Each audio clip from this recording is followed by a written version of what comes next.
לכל אחד יש סיפור. הוא נולד אי שם בתחילת המאה ה-20.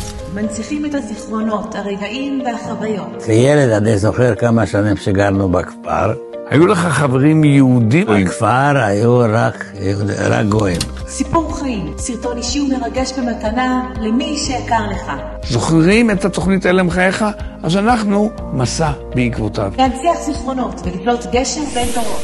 מתנה של פעם בחיים.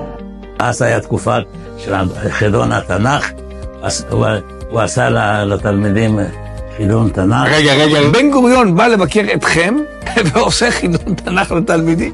הוא שאל אותי כמה שאלות, וואלה הייתה מאחוריו, תפסיקי בשטויות שלך. הוא הפסיק? לא.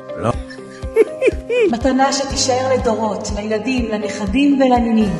וואי, אני מעריצה את סבא. לעלות בגיל 13 לבד לארץ זה מטורף. אני חושבת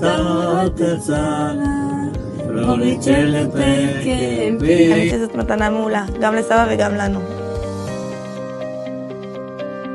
מוזמנים ליצור איתנו קשר.